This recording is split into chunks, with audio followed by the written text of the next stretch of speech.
বন্ধুরা, শুধু তোমারই জন্য সিরিয়ালের আজকে রিভিউ। তিতলি কাঁদতে কাঁদতে রাহুলের ঠিক পিছনে এসেই বসেছে, কিন্তু তারা একে অপরকে কেউ দেখতেই পাচ্ছে না। তখন রাহুলের বন্ধু বলছে, তিতলি এখানে, রাহুলও এখানে। রাহুল নিশ্চয়ই তার মনের কথাটা তিতলিকে বলেছে, আমি আর কাবাব মে হাড্ডি হব না। সে সেখান থেকে চলে গেলে রাহি এসেছে, তিতলির পাশে বসেছে, ইশারা করে তাকে বলছে একটু হাস আর দুঃখ পাস না। তারপর তিতলি সেখান থেকে উঠে চলে যায়। রাহি বসে আছে রাহুলের ঠিক অপোজিটে।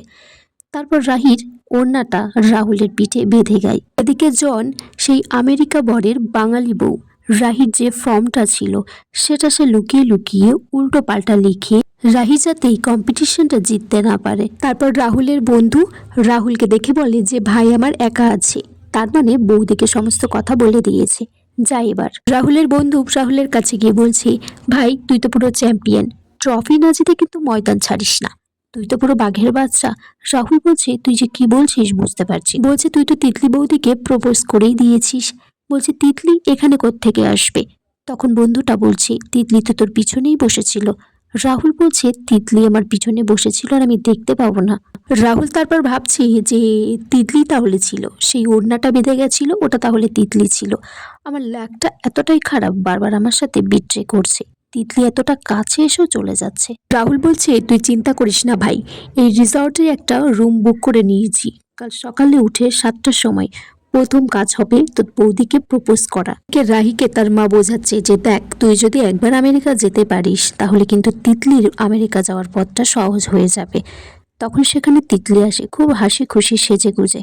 তিতলি বলছি, আমি একটা ছেলের কথাতে আমার আজকে চোখটা খুলে গিয়েছে। সে বলেছে হয়তো জীবনে হার জিত আছেই, আর লাক ফেভার করেনি, কাল যখন লাক ফেভার করবে তখন আমি ঠিক জিততেই পারবো। রাহি বলছি, তোর মুখে হাসি দেখে খুব ভালো লাগলো। রাহি ঠামিও বলছে যে এই হাসিটাই যেন শেষ পর্যন্ত থাকে তিতলি।